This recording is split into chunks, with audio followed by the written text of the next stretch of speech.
खुदा उनकी जिंदा आवाज़ को सुने और खुदा उनके अवतार को खुदा उनके हाथों में देंगे। आप सबकी ताले में खुदा उनके अवतार के सामने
जैसा कि आप जानते हैं कि रोज़ों के एग्जाम चल रहे हैं, रोज़ों के तलक से थोड़ा सा सीखेंगे।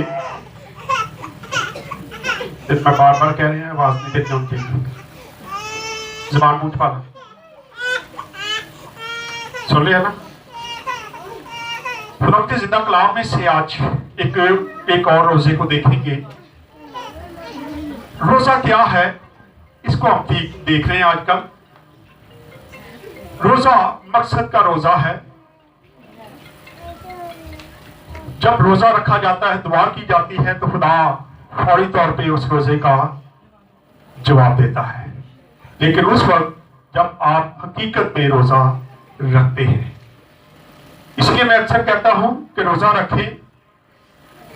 आप किसी भी चीज़ का रोज़ा रख सकते हैं, खाली पेट नहीं, बल्कि आप रोज़ा जो भी काम गलत करते हैं उसको छोड़ दें, तो ये भी आपका क्या है, रोज़ा है।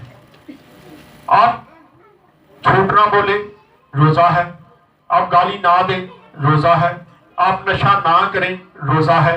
आप वादा करें खुदा से, खुदावन आज से मैं ये काम नहीं करूंगा, और फिर मैं रोज़े में हूं, और जब इस काम के लिए आप बैठ जाएंगे तो एक वक्त आएगा कि उसके बाद फिर दोबारा आप उस आदत से छूट जाएंगे, दोबारा नहीं वो आदत पड़ेगी आपको। आए बाइबल मुकद्दस में रोजे का तलक जो है, रोजे के हवाला जो हमें मिलते हैं वो 50 है। तकरीबन 50 बार रोजों का जिक्र मिलता है, जिसमें नए ऐतनामा में 18 बार रोजे का जिक्र मिलता है, पुराने ऐतनामा में 32 बार। पुराने ऐतनामा में ज्यादा रोजे रखे गए। जब भी मुश्किल आती, जब भी परेशानी आती, सारे लोग मिलकर रोजा रखते, और खुदा उसी वक्त रोजे का क्या करता था, जवाब दे देता था। आज हम रोजा रखते हैं, लेकिन हमारी दुआओं का जवाब नहीं है। क्यों? क्योंकि हम ठीक तरीके से रोजा नहीं रखते। खुदा का कलाम फरमाता है, तुम इसलिए रोजा रखते हो कि झगड़ा करो, रगड़ा करो, और फिर क्या करो, शरारत के मुक्के मारो। हम वो रोजा रखते हैं, रोजा रख लेते हैं, और फिर समझते लोगों को पता है मैं रोजा है, हूं तो जो मर्जी करी जाओ। लेकिन इसीलिए हमारे रोजे का कोई जवाब नहीं मिलता। आए एक रोजा देखते हैं जरा। जब रोजा रखते हैं तो मकसद जरूर रखा करें। दूसरा तवारीख 20 बाब और उसकी 3 ऐसे देखेंगे। यहां यूसुफ बादशाह है, यह रोजे की मनादी करता है, और यह रोजा ऐसा रोजा है, थोड़ी देर पहले अगर इसकी पहली ऐसे पढ़ ले तो आपको थोड़ा समझ आ जाएगी कि रोजा रखा क्यों गया। जी पढ़ दे 20 बाब उसकी पहली ऐसे पढ़ेंगे। इसके बाद ऐसा हुआ कि बनी मोआब और बनी अमोन और उनके साथ अमोनिया ने यूसुफ से लड़ाई को चढ़ाई की। तब चंद लोगों ने आकर यूसुफ को खबर दी कि दरिया के पार अराम की तरफ से एक बड़ा अनबुआ तेरे मुकाबला को आ रहा है। एक बड़ा अफवाह क्या है, बहुत सारे लोग जो है एक गिरोह की शक्ल में क्या है तेरे ऊपर चढ़ाई करने के लिए आ रहे, लड़ाई करने के लिए आ रहे हैं। हाँ जी। और देखो हससून तमर में है जो ऐन जल्दी है। हाँ जी। और यूसुफ डर कर दिल से खुदावंद का तालिब हुआ। अब क्या हुआ, यूसुफ डर गया और डर कर क्या हुआ, दिल से क्या हुआ, खुदा का तालिब हुआ। आज जब हम दिल से डर जाते हैं तो उस वक्त जब हम रोजा रखते हैं, जब हम खुदा को पुकारते हैं तो खुदा उसी वक्त जवाब देता है। यहाँ पे देखते हैं यूसुफ बादशाह है, वो लोगों को लेके चल रहा है, तो जब ये अम्बा उनके साथ लड़ाई करने के लिए निकलता है, जब उसको खबर मिलती है तो वो क्या करता है, डर जाता है। और डर के क्या होता है, दिल से क्या होता है, खुदा का तालिब होता है। आज जब हमारे दिल में डर होता है, खौफ होता है, तो कई बार हम भी क्या करते हैं, खुदा से डरते थरथराते हुए उसके कदमों में आ जाते हैं। लेकिन ज्यादा लोग क्या करते हैं, डर आ जाए तो होर पासे भज पैंदे ने डर खत्म करने के लिए। लेकिन जरूरत है कि हम यूसुफ को देखते हैं कि उसने दिल से क्या किया, डर गया और खुदा का तालिब हुआ। फिर क्या किया उसने, और सारे यहूदा में रोजा की मनादी कराई। फिर उसने सारे यहूदा में क्या कह दिया, रोजे की मनादी कर दी कि तमाम लोग जो है वो रोजा रखें। जी। और बनी यहूदा खुदावंद से मदद मांगने को इकट्ठे हुए। फिर बनी यहूदा जो है ये खुदावंद से क्या है, मदद मांगते हैं, इकट्ठे हो जाते हैं। आज अगर हम मिलकर रोजा रखें तो यकीन जाने आप देखेंगे कि खुदा क्या काम करता है। बहुत सारी कलीसियाएं हैं जो रोजा रखती हैं, मिलकर रोजा रखते हैं, लेकिन आज वो कामयाब भी है। हमें भी जरूरत है कि हम भी मिलकर रोजा रखें, एक दिन ठहराए। पहले शुरू में जब मैंने खुद का रोजा रखा था, मेरे साथ बहुत सारे लोग रोजा रखते थे, लेकिन आहिस्ता आहिस्ता क्या हो गए, हटना शुरू हो गए। लेकिन जब तक मेरी जिंदगी है, मैंने खुदा से जो वादा किया है, मैं अपने रोजे से कभी हटने वाला नहीं हूं। हम खुदा के साथ वफादारी हैं, और जब वफादार होंगे तो फिर खुदा काम करेगा। लिखा है सारा यहूदा जो है वो क्या हो गया, इकट्ठा हो गया, और इकट्ठे होकर उन्होंने क्या किया, जिपड़े। बल्कि यहूदा के सब शहरों में से खुदावंद से मदद मांगने को आए। और यूसुफ यहूदा और यरूशलेम की जमात के दरमियान खुदावंद के घर में नए सेहत के आगे खड़ा हुआ। क्या हुआ, उसके सेहत के आगे खड़ा हुआ और क्या करने लगा, जी पढ़े। और कहा, ऐ खुदावंद, हमारे बाप दादा के खुदा, हमारे बाप दादा के खुदा, क्या तुम्हें आसमान में खुदा नहीं, क्या तू आसमान में खुदा नहीं है। क्या खुदा को क्या कर रहा है, वादा याद करवा रहा है। आज हम भी जब दुआ करते हैं, आज हमारे बाप दुआ खुदा यीशु मसीह ने सिखाई, खुदा यीशु मसीह ने ये दुआ दी, कहा कि ये दुआ पढ़ा करो, लेकिन उस दुआ के मकसद को हम आज तक नहीं जान सके। खुदा यीशु मसीह ने तरीका बताया कि जब भी तुम दुआ करते हो, सबसे पहले खुदा की क्या करो, तारीफ करो, खुदा की तारीफ करो। तो आसमान पे है। आए हमारे बाप में यही कुछ हम करते हैं, लेकिन आए हमारे बाप को हमने इतना रट लिया है, इतना याद कर लिया है, दिन में कितनी कितनी बार पढ़ लेते हैं, लेकिन उसमें दो बड़े बड़े झूठ भी बोल जाते हैं। बोलते कि नहीं, ईमानदारी से बताएं, कितने लोग आए हमारे बाप पढ़ते हैं, यकीन से सारे ही पढ़ते ना, बच्चियां भी सिखाने सारे ही पढ़ते, लेकिन दो झूठ क्या बोलते हैं, ये कभी सोचा है? क्या ख्याल है, क्या बोलते हैं झूठ? तो कभी एक दिन की रोटी मांगी है, सालानियां इकट्ठियां करनी है, प्लानिंग, लंबी प्लानिंग करनी है, लंबी तो दूर तक सोचना है। साग ही देख लो, साग ही हफ्ते हफ्ते का बना के रख लेने, आटा गुन लो तो किन्ने दिनों तक गुन लो, वावा देनी लंघ जाएंगे। लेकिन नहीं, उनका कलाम हमें पढ़ता है, हम सीखते हैं कि हमारे रोज की रोटी आज हमें दे दे, तो फिर आज की मांगे ना, फिर महीनों की, सालों की ना प्लानिंग करें कि आगे आगे क्या सोचना है। यहाँ लिखा है कि उसने सारे वादे याद करवाए, और यहाँ पे हम देखते आए हमारे बाप में हम ये झूठ बोलते हैं, और उसके बाद एक और झूठ बोलते हैं, जिस तरह हम अपने कर्जदारों को माफ मुंह नहीं करते हैं माफ। ईमानदारी से बताएं, कभी आपके घर में किसी से लड़ाई हो जाए, किसी रिश्तेदार से, वो होने तक सुलह नहीं हुई, खुद ही सुना। लेकिन खुदा को क्या कहते हैं? खुदावन जिस तरह से अपने कर्जदारों को मार, तू भी माफ कर दे। नहीं, कैसे? हम मुल्ज़म हैं, हम सोचते हैं, खुदा से बात भी करते हैं कि खुदा हम बात करते हैं, लेकिन कारकुन को नहीं रहते। यीशु मसीह ने यह दुआ सिखाई कि हम इस तरीके से दुआ किया करें। अब बादशाह दुआ क्या कर रहा है? ऐ खुदा इब्राहिम इसहाक के खुदा, पढ़े जी आगे। क्या तुम्हें आसमान में खुदा नहीं? क्या तू आसमान में खुदा नहीं? जी। और क्या कौमों की सब ममलकतों पर हुकूमत करने वाला तू ही नहीं? ज़ोर और कुदरत तेरे हाथ में है। ऐसा है कि कोई तेरा सामना नहीं कर सकता। कोई तेरा सामना नहीं कर सकता। और खुदा की मेहरबानी से आज भी खुदा का कोई भी मुकाबला नहीं, बल्कि उसके खादमों का कोई मुकाबला नहीं कर सकता।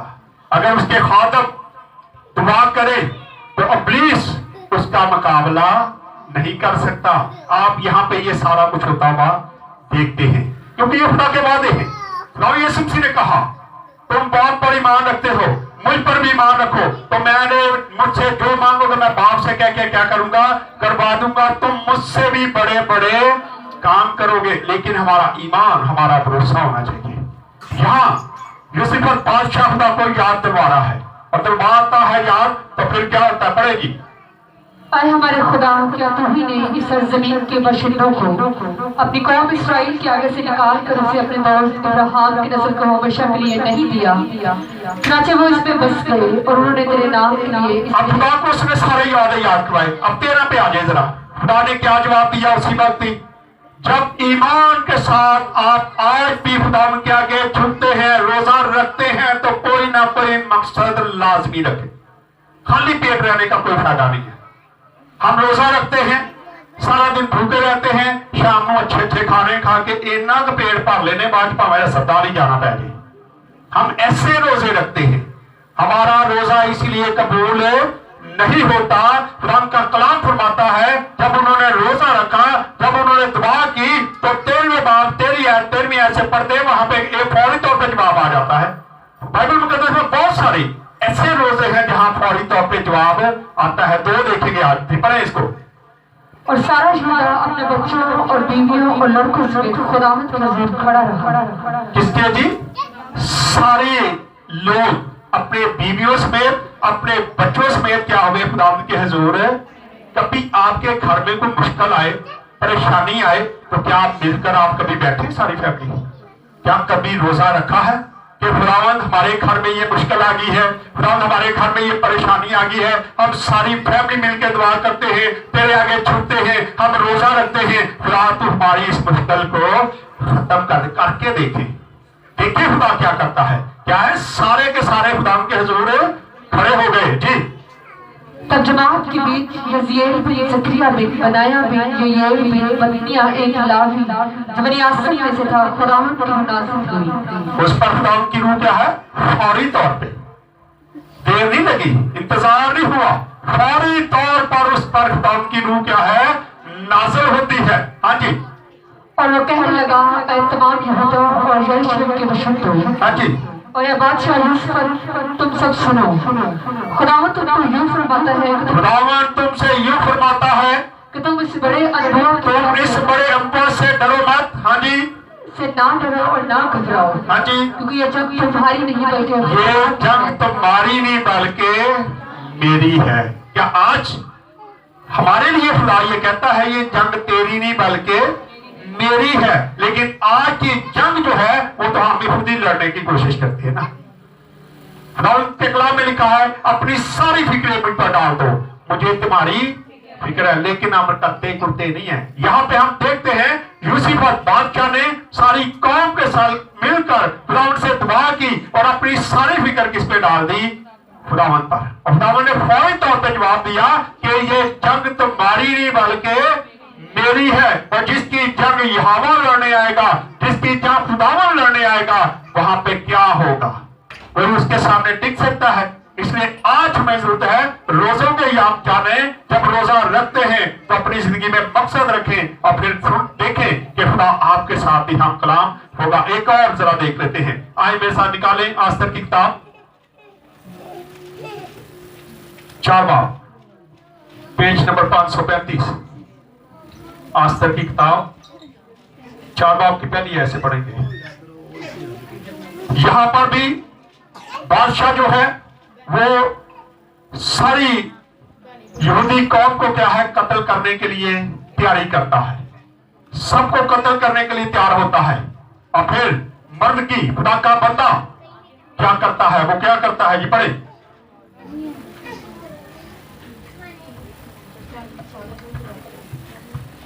जब मर्दकी को सब जो किया गया था मालूम हुआ तो मर्दकी ने अपने कपड़े फाड़े और उसने अपने कपड़े क्या कर दिए, फाड़ दिए।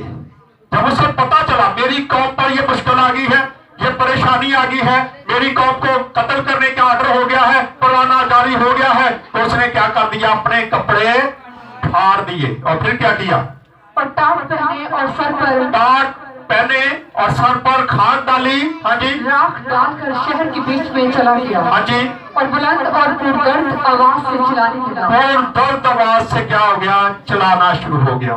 क्या चलाया जी, पढ़े। और वो बादशाह के फाटक के सामने भी आया, हाँ जी, क्योंकि टाट पहने कोई बादशाह के फाटक टाट पहने कोई बादशाह के फाटक के सामने नहीं आ सकता था जी, फाटक के अंदर जाने ना पाता था। हाँ जी, और हर सुबह में जहाँ कहीं बादशाह का हुक्म और फरमान पहुंचा यहूदियों के दरमियान बड़ा मातम और रोजा और गिरजारी और रोजा। यहाँ पर भी रोजा है। क्या करते हैं सारे लोग, क्या है, रोजा रख लेते हैं।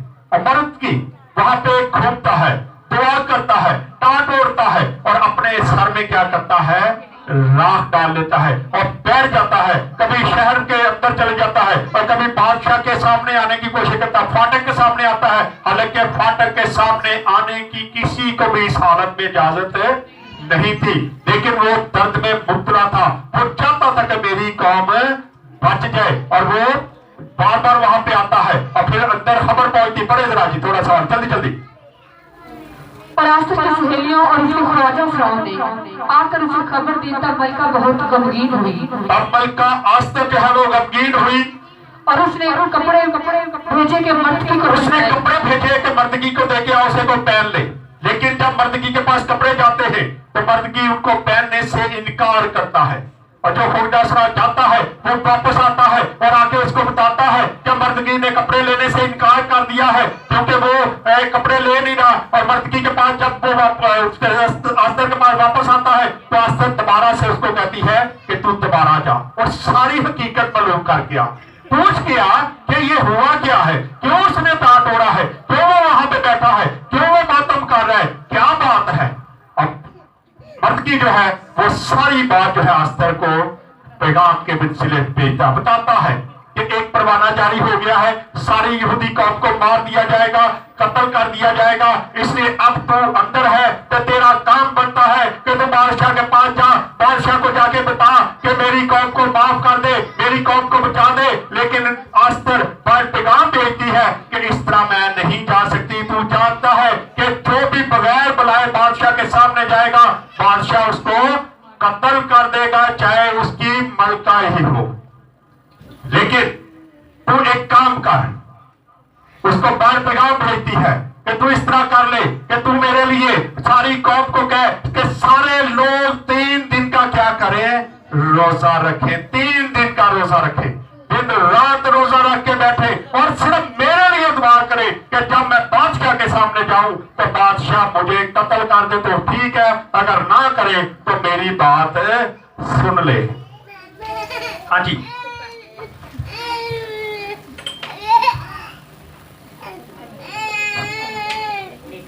और फिर हम देखते हैं कि सारी कौम 3 दिन 3 रात के लिए क्या करती है, रोजा रखती है। और जब रोजा रखती है तो खुदा उसी वक्त उस रोजे का भी जवाब देता है। मलका आस्तर जब बादशाह के पास जाती है तो बादशाह उसकी बात सुनने के लिए तैयार हो जाता है। आज हमारे रोजों में भी ऐसा असर होना चाहिए कि जब हम भी रोजा रख के खुदा के सामने आ जाए तो खुदा उसी वक्त हमारे रोजे का, दुआ का जवाब दे। अगर मकसद का रोजा रखेंगे तो खुदा जरूर जवाब देता है। अगर वैसे दिखावे का रोजा है तो फिर खुदा जवाब देने वाला नहीं है।